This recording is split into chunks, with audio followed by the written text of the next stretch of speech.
Si la sécheresse emporte mes récoltes, je n'accepterai pas de laisser Jacob et sa famille en vie. J'ai perdu tout espoir pour les récoltes de cette année.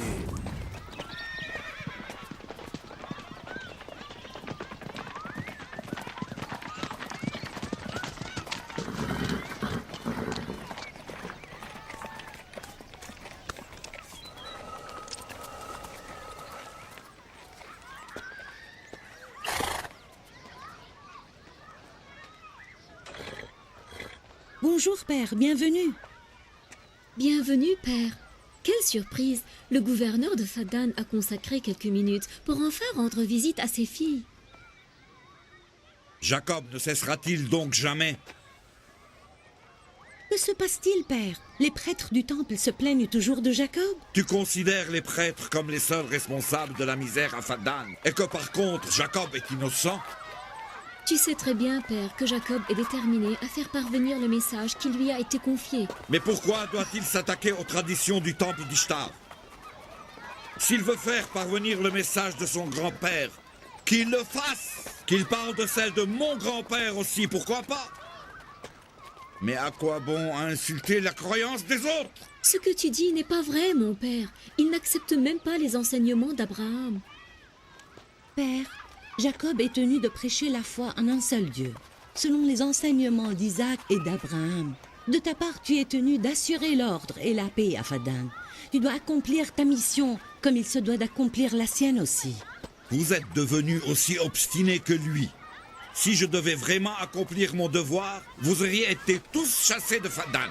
Mon père, tu sais très bien que ma sœur et moi sommes fidèles à la religion de Jacob et nous le soutenons complètement dans sa lutte pour la foi en Dieu le Tout-Puissant. Mais vous êtes folle.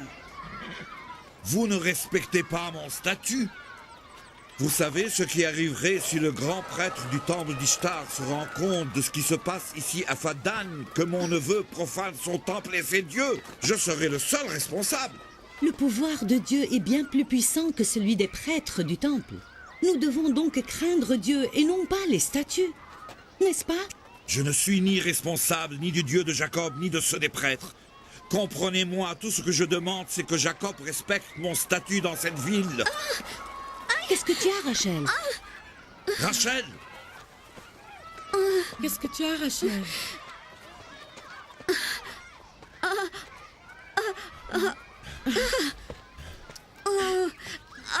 Rachel? Qu'est-ce qui se passe, ma chère? Tu deviens pâle. Elle accouche. Bala, appelle la sage-femme. Tout de suite. Aidez-moi. Pharès, Oui, Seigneur. va chercher Jacob des plaines de Jadoun et amène-le ici. Fais vite. Ne perds pas de temps. Prends mon cheval et ne tarde pas.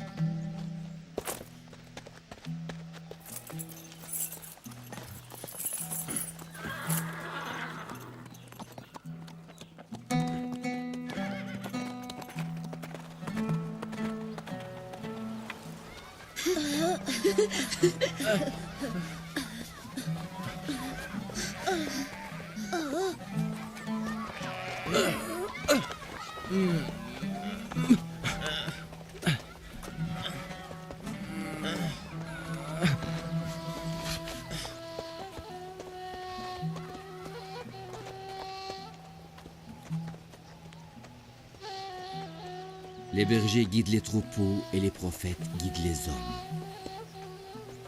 Et c'est peut-être pour cela que les prophètes ont souvent été des bergers, et moi, prophète de Dieu.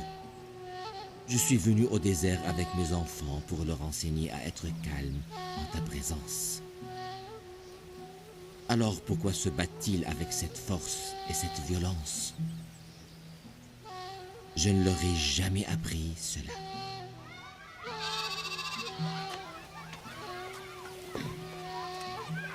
Le gagnant de cette lutte sera le successeur de notre père. Levez-vous, levez-vous. Laisse-le. Mon successeur est le responsable de ma famille et celui qui est le plus aimé de Dieu et le plus proche de lui, et non pas celui qui est le plus fort. Abraham et Isaac étaient parmi les plus nobles des créatures et non pas les plus forts.